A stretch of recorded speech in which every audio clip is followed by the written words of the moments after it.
Hey YouTube, it's Jen, your pudgy picker, and Kimberly, the sister. Kimberly. Sister from the same mister. So as you notice, there's no video playing. So this is our new podcast. And yep, absolutely brand new, sparkling new. And it is two sisters, one booth. So I know different people who listen or watch my channel are used to haul videos and a little bit of booth stuff as well. This podcast is all about antique booths, everything antique booth. And each week we're going to pick something, pick a subject and discuss it. Subject, not your nose. Pick your subject. And we're going to talk about a whole bunch of different subjects, and we're going to get really down into detail. Up until now, if you've been watching my channel a while, you've seen Kim and I sit down and talk about antique booths. I usually have like a top 10 list, and this time we're really going to be able to, really fine-tune what we're talking about and pick a whole bunch of different subjects. So one thing I would suggest is if you want to ask a question about antique booths, go ahead and leave a comment in the box down below. And I think each week we'll have a few minutes where we answer a few questions. That sounds wonderful. Sounds wonderful. So what kind of things are we going to be talking about, Kimberly? Pricing. How to stage things. What sells in our area, what doesn't sell, and how to figure out what sells and what doesn't sell. Mm-hmm. And even going over some of the different types of antique booths. We've been in two separate businesses now, and we're almost, 8 years? About that. Ooh, see, I'm always usually a year behind. We were at the first one about 6.5 years, maybe a little more, and our current one we've been at for a year and a half.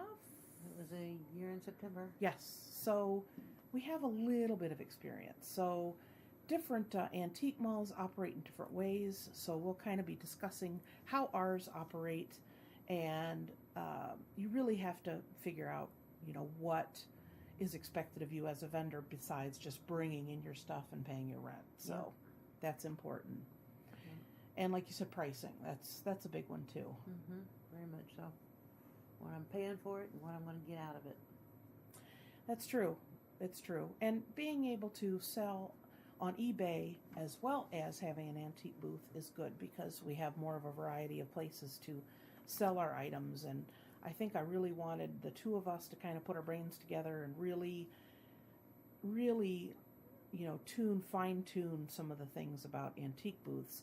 I don't really know if there's any channels out there that are really just talking about that. Well, I haven't researched it, but maybe I'll just have to Google that later on. You are a Google queen. I should have Google glasses. Google princess, crown, Google. She is the Google princess. Well, when you're able to get your 83-year-old mother to turn and say, "Why don't you Google that?" you got a problem. It's funny. We just had a subject come up earlier today or yesterday, and we both reached for our phone at the same time, and it was like watching some quick draw. Some old western where they pull out a gun and see who shoots the other one first. So we Googled the same thing and came up with two different answers. I liked my answer better. Of course you did. So, I don't think we're really going to have any kind of real structured, this is how we're going to talk about it, and this is how long we're going to talk. I think we're going to kind of maybe do 20 to 30 minutes each time, and then if we get on a subject that needs a little more time, then that's what we'll be doing. So if you're at your computer, at your desk, your work area, and you want to listen and actually get something done at your desk while you're listening to us yap. Who would ever do that? I know. Sometimes I don't even want to watch videos that I have to sit and watch, Yep. I want to listen. Yep. And I want to keep moving and doing other stuff. So this will be a perfect way to do that. So Yep. For sure.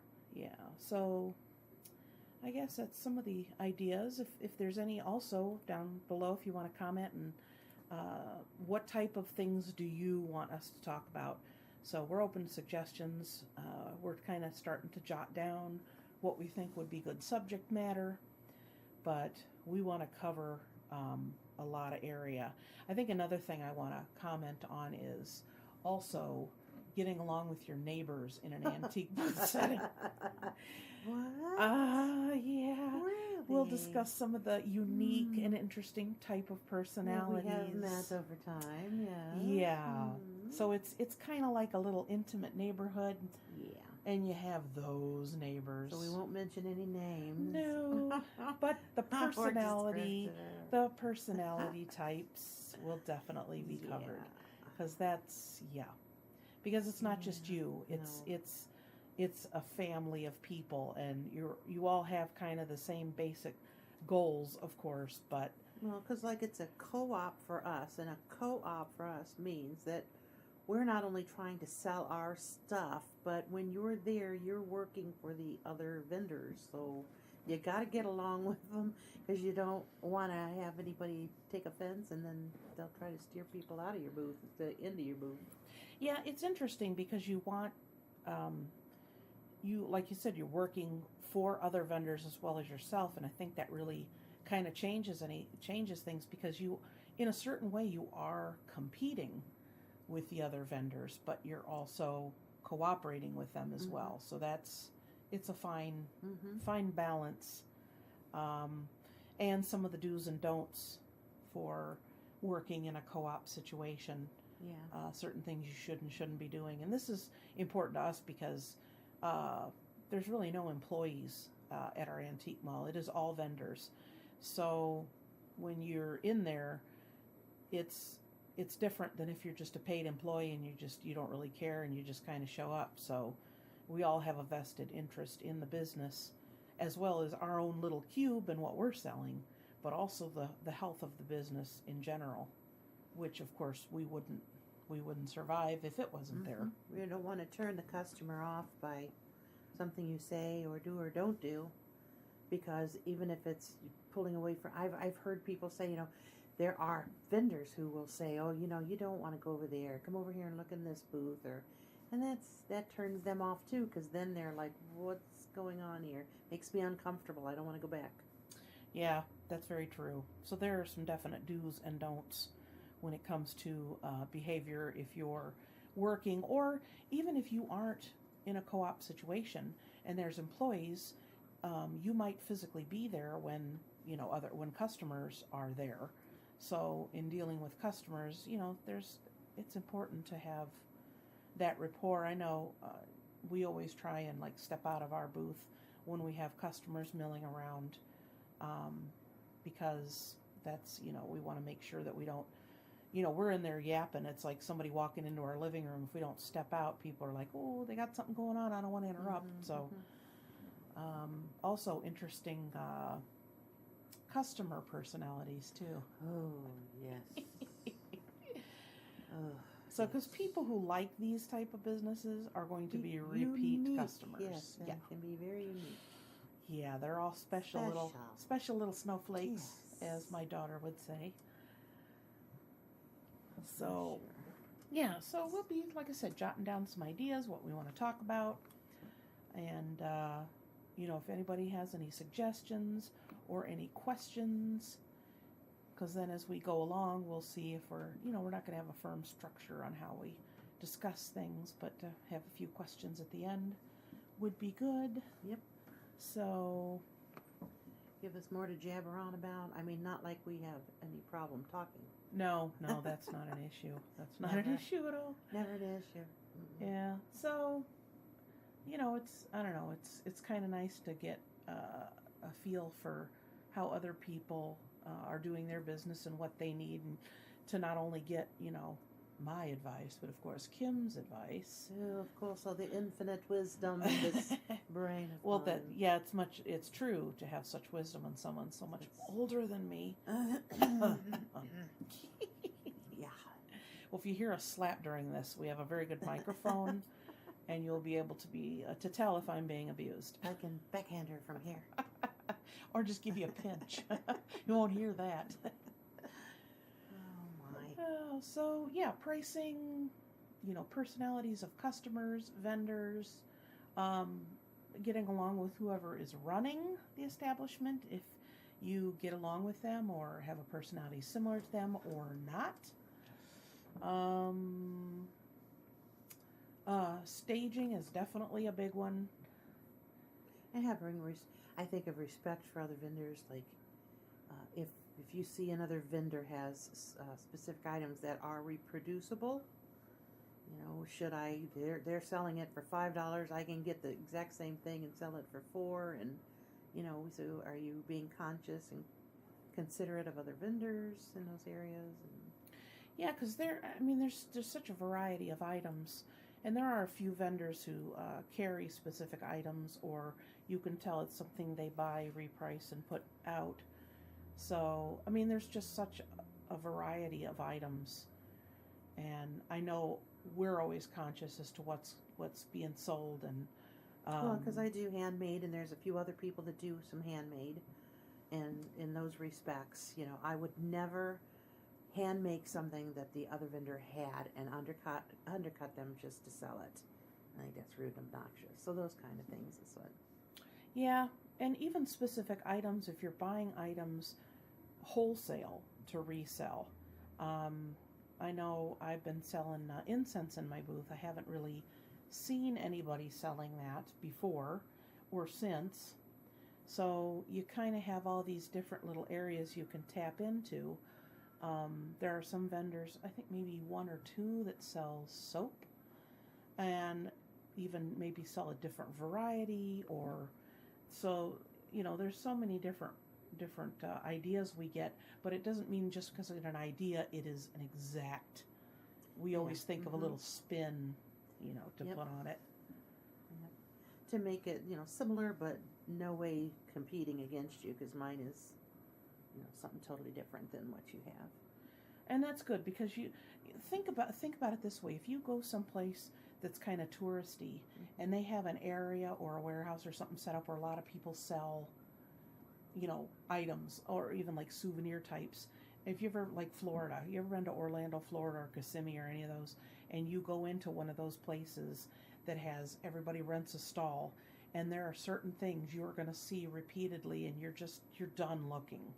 So you got, like t-shirts and lighters and keychains and, certain items that you just, it's like you're redundant. Yeah, it's just so like repetitive. I take 2 steps, didn't I?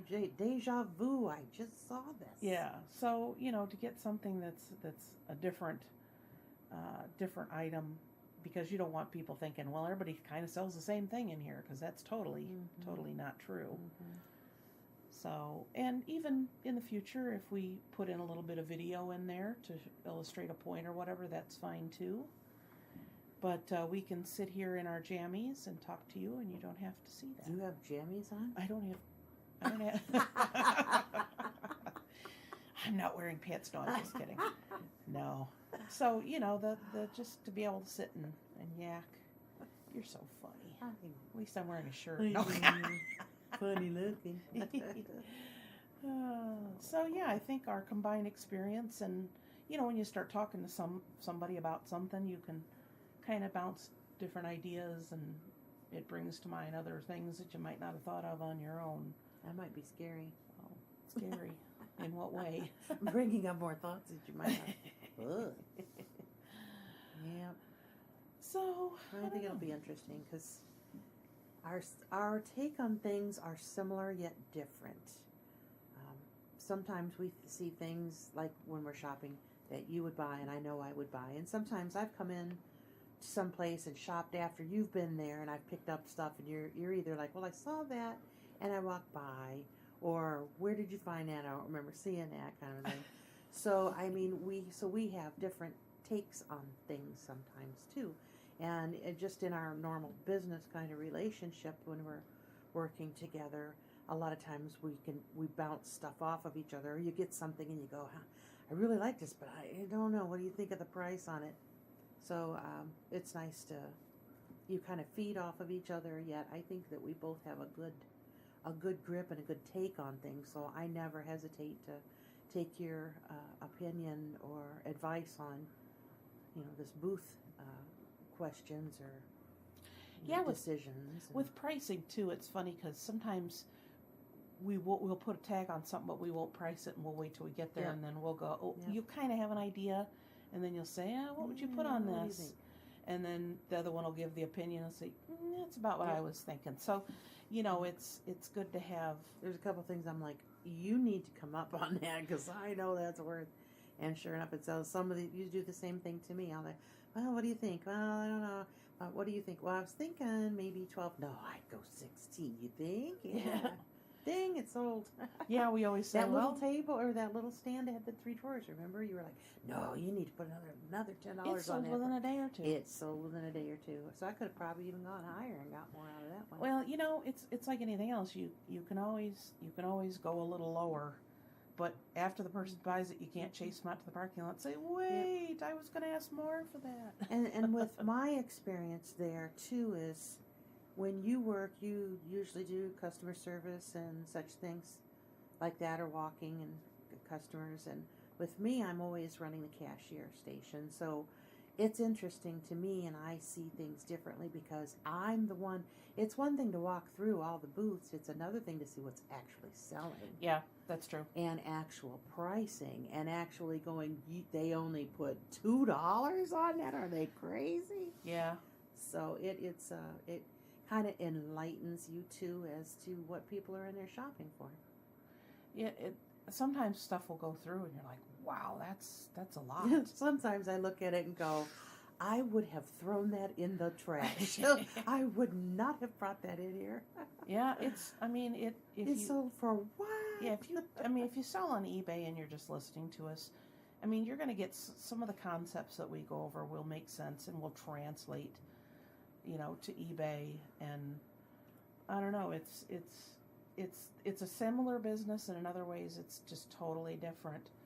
And I don't know, if you think about, some people have said if you had to sell at the antique booth or you had to sell on eBay, you had to choose one, you couldn't do both. That's hard because they're two total different beasts, you know? Definitely. You get stuff and then you get home and you're going back over it and making that decision. Is this an eBay item or is this a booth item? Well, this is really cute, but I know it's not going to be worth pricing and putting on eBay. Well, this is really nice. I could probably get more money from eBay. I've had stuff where it's like, I don't have time to list it right now, so I'm going to price it really high, and I don't have much to take out, so I'm going to price it high and take it out there. And if it sells, fine, and if not, when I get a few more minutes and I have time, I'll take it and put it on eBay. And I usually end up selling it every time I've done that. Yeah, the other thing is, I don't want to ship this. That is, So I think personally I've gotten pretty good at shipping just about anything, but certain things are more of a pain in the butt than others, and you think, I'd rather just see if I can sell this there. And yep, that vintage child size grocery cart that holds a little baby. Oh yeah, that was interesting and would have been fun to pack and ship. And I went high on that, like $65, and that thing sold within the week. Yeah, pricing, which is about what I would have charged for it without shipping on eBay. Yeah. So it's not like I lost any money. Yeah, it's funny because there are people who maybe make more up there, but they don't sell anywhere else. Yeah. I guess, I don't know, I would have to say the percentage of vendors up there that sell also on eBay is pretty low. Yeah, there's a few of them, but it's not a lot, I wouldn't think. Yeah, so I don't know. One of the vendors that's up there used to be a eBay educator back when they had that program. Mm-hmm. So her and her business partner do house liquidations and estate buyouts and that kind of thing. And I know she still does do a certain amount on eBay, but I would say a certain amount of vendors are of an age where they wouldn't be they're not smartphone capable. Yeah. Let's put it that way. And they're happy that way. Yes. So, And it's funny whenever you talk to anybody about selling on eBay, they're like, oh, that's a lot of work. So, I don't know, it's not for everybody. A lot of people do that because it's a social thing for them too. And a lot of them don't even care if they make any real money at it. It's just a way of getting rid of stuff and visiting with people and having a social life outside of the house. That's true. And it's, if you like selling on eBay, you don't interact like you do with your customers like you do at an antique mall.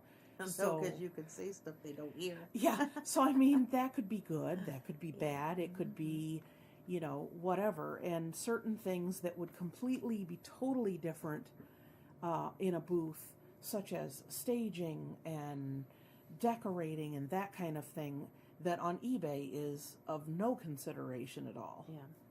So, one thing straight across the board, make sure it's clean. Yes, nothing worse than picking up a mug and you look at it and there's dead bugs in it.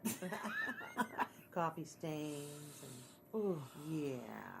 It's like free dead bug with purchase of a mug. Hey, that kind of rhymed. It's a bug bug a mug bug. Bug. Yeah. So, maybe that's another something we could talk about, the differences between pricing between eBay and an antique booth, or, what things are, one way on selling in a physical space as opposed to not selling in a physical space. Because when you take a picture of an item to put it on eBay, there's you don't put other stuff in the picture. This is what you're getting. Shouldn't anyway. Yeah. Yeah. So, in this instance, we've had things where we've arranged them a certain way, and a few things have sold together because people like the look of A, B, and C sitting together. Mm-hmm. So, and that's something you have to keep freshening up and keep changing up. So, that would be a good subject matter too, is, different ways you could set up a booth. Is it, some people have items that are very specific to a genre, to a style, to an era. And, for us, I think we're more eclectic. Yes. Yeah, we're more what appeals to us. We have things that are older and things that are newer, and yep, it's we definitely are a little different. But we get a lot of compliments on our booth all the time from vendors and from shoppers. So we must be doing something right. Yeah, and you know what? You tend to sell what you're drawn to. So, that's something that you kind of, at one point or another, step out of a comfort zone, and you for eBay or for a booth, that you buy something that it's a good price and it'll sell, but it's not necessarily something you are attracted to. Mm-hmm. But you can kind of see the personality of, the vendor in their spaces. Like you could meet some of the vendors and then look at some spaces, and then you'd have to, when you're in elementary school and you have the little pictures on one side and the pictures on the other, or people on the other side, and you have to draw lines of who belongs where, and so certain booths really do have a personality to them and a feel for them. We've always liked to sell different things, because I would get bored, I think, if I had one particular style. There's just so many neat things out there. Mm-hmm. Yeah. And I've always been an eclectic person. In styling your house or anything else, I never like to stick with one style of furniture and one set of colors. It appeals to me, and I get it. And sometimes when you're shopping, it's not anything I would have ever bought and put in my house, but when you see something, you just get that, you just know that it's worth something, or somebody's gonna love it. Yeah. And so it may not be something I would have ever bought for myself to put in my home, but you just know when you look at it, And if you buy stuff or you like shopping, it's a way to get that thrill of buying something that's really awesome. As long as you keep your purse strings tight. Yes. Yeah, you can get carried away too. Yeah, and even if it is something that you kind of like, you can put it in your house, and then when you get tired of looking at it or whatever, you just move it on. Or you buy things like purses or bags that you really like, and oh darn, you get it home and find it's got a spot and it's really not resaleable. Yeah, is that your excuse? No, I'm talking about you and the bag sitting Oh, next to you talking on about the floor me? right now. Oh. I thought you were revealing something about yourself there for a minute. Yeah, well, I've been guilty of such. What can I say? Yeah. So it's like, oh, it has a flaw. Guess I'll keep it. Well, I mean, look at my purse right now. Where did that one come from? From you. Yeah. You bought it to resell, and I was like, oh, no, you're not. I bought it to resell.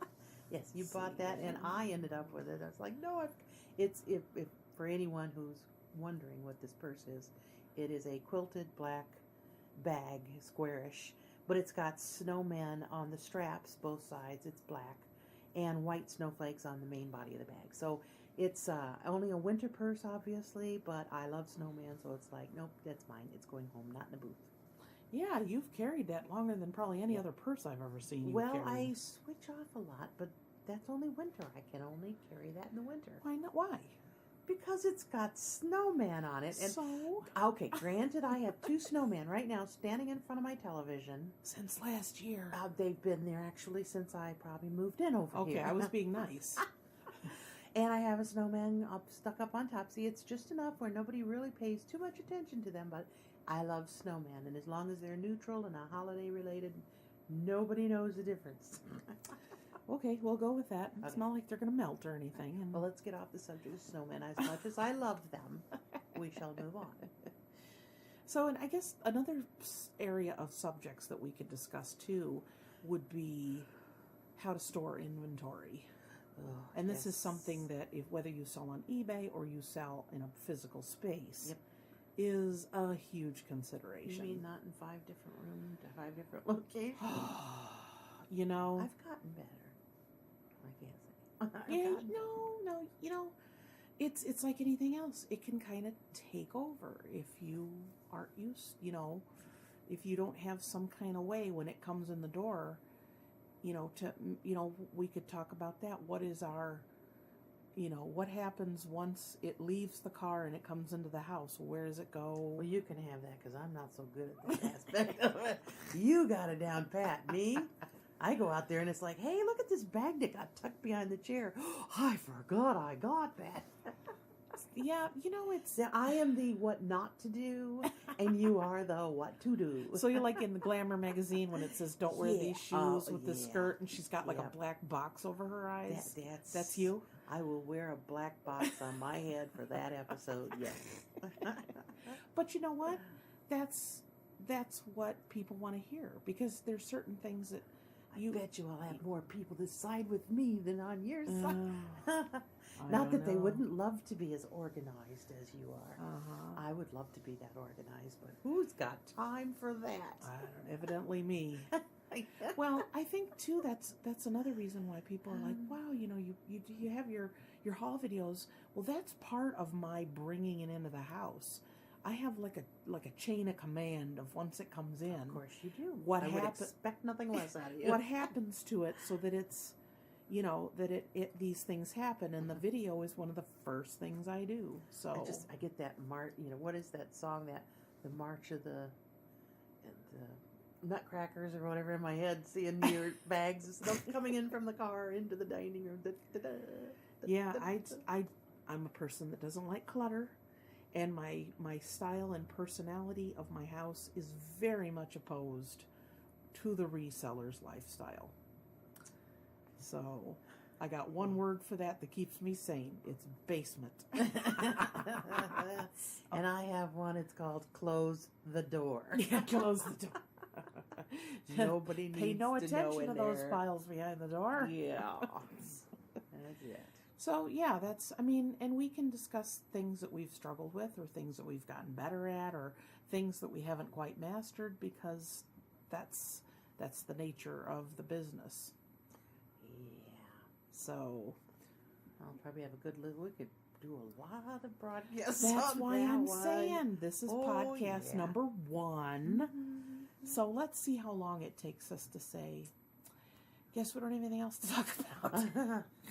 I don't think, we need to put that one in a time capsule and bury it away, because I don't know when we'll ever Yeah, get we'll that one be back on out. episode 300 going, we still have things to talk about. And next week's episode. Yeah, so there's, it's with the Pudgy Picker channel, I've been able to tackle a lot of subjects and do different types of videos, but to have one that is pretty much exclusively for, our booth, our antique mall, is nice, because I know I've gotten a lot of comments, and I'm sure you've read through the comments where people say, hey, I'm just starting a booth, or I'm thinking about starting a booth, or I'm on the list. If I read your comments, that means I have to have watched your videos. Yeah. Well, they're long enough. You should be able to read through the comments. I don't say anything bad about you, so I wouldn't worry about looking at them. So, it's any of you out there who have a booth or you're just starting, or you've been doing it forever. Make comments too, or chime in if you have a thought, because we don't know everything. I mean, every day we're learning something We new. don't? Well, you just keep on thinking about it. But, so, we might be able to learn something from a comment that you've made too that would help us do our business better. We're never too old to stop learning, and the business is constantly changing, and the way that you present your items to customers is constantly evolving, so we're open to any suggestions like that too. Yeah, and it's, a lot of things do well in maybe a certain area of the country. I know the two businesses that we have been a part of are probably 25 minutes apart. Yeah, and they've been worlds apart from certain things that sold at one, don't sell at the other, or the other way around. So even, us thinking, wow, we were in the first one for 6.5 years. We're just going to go over here and just continue on what we were doing. And then things are different. Pricing is different. Well, we were smart enough to know that was a good possibility. We went in there knowing that this may be a whole different ball game for sales stuff. So we went in there with maybe items that we were selling before, but we didn't go in there just going, okay, we're just picking it up and setting it here and going to do the same. And there's actually have been some vendors at the new place that were at the old place that are struggling. Yeah. Because they didn't think that they would have to adapt. And it's one of those, you have to. It's like any business. You want to put in a restaurant. You want to put in a farm and dairy kind of store. You want to put in an ice cream shop. You have to take a minute and look at where you're thinking about putting it. Is that something that's sustainable in that area? Is it going to be something that appeals to people there? These big major companies just don't go, hey, let's just throw a dart at and let's put a restaurant there. You have to know who you're selling to and what's expected of you. And in our case, these two different places, one is further, I don't want to say rural, but it really is a rural area. Yeah. And the further you go out there, the more farmland, open land stuffs, and places people stay. Touristy places. Yes, touristy. So that kind of, some of the stuff we'd sold there was stuff even not touristy where people would come and buy touristy stuff from us, but people out there would come to us to buy stuff to redecorate their like cabins or exactly. little places to stay. So a lot of that stuff was kind of lake waterish, boat kind of themey. Yeah. Whereas now where we're at is more, people riding buses and Citified. Yeah, right on the edge of the city. So people are looking for a little bit different of a thing, not maybe as rustic as some of the stuff that was selling over at the other place. So some people... A gas can. You're not going to go in there and buy a gas can to put in your den in our area as much as out there you could have. And see, that's the point. I mean, if you move from one place to another and you don't adapt, and you just, I guess I'm not going to do it anymore. And that's, some vendors have gotten to that. Gotten to that place where they're like, I guess I can't do this anymore. Yep, that's what they do. That's what I want to do, and I'm not willing and this to is change. all I know. Yep. This is the stuff I sell because this is the stuff I know. And you have to adapt or you're not going to survive. Yep. I think that, I don't know, out of any business that's moved from one place to another, we've changed our strategy a little, but we're selling a decent amount of stuff that we sold at the other place. Yeah, a lot, very similar. Yeah, so There's our pricing has changed. Oh, yeah. That's been something, certain areas you can demand a higher. That would be like if you something you bought at my antique mall and you paid maybe $80 for it, you could take it to a little boutique in New York City and put $400 or $500 on it. Now, if I had it sitting in my booth for $400 or $500, it's going to be sitting there a while. Oh, yeah. So it's like real estate, location, location, location. It makes a big difference on what sells and how much it's going to sell for. Exactly. So yeah, I think this is probably a good first number one. See, we could just go on for podcast. hours and hours and hours. So we're at first for a while. We're not going to time these. We're probably never going to, hopefully, not go over an hour. And if something needs to be discussed that long, then we need to make a second subject on it. Yes, we'll do part 2. We're trying to cover next. too much. That sounds like me when I go shopping. Yeah. So I hope everybody enjoyed this first podcast of Two Sisters, One Booth with Jen and Kimberly. Jen and Kimberly. So that's all we got. Please give this video podcast a thumbs up, leave a comment down below, and subscribe, because this is going to be a weekly thing. Not sure what day of the week we're going to put it up, but we want to be real consistent about putting something up every week. So keep your eyes open for that, and we will see you next time. We're going to come up with a different sign-off. Different tagline? Yeah, we need a different, other than me See saying, ya. No, other than me that's saying happy picking, bye. Yeah, I don't know. We'll have to work on that. We'll have to come up with something. So until then, I want to thank you so graciously, my dear sister, for allowing me to come into your humble audience and ride on my coattails. That's I it, mean, yeah. Okay, I don't know. Okay, well, let's just say goodbye. Bye. Bye.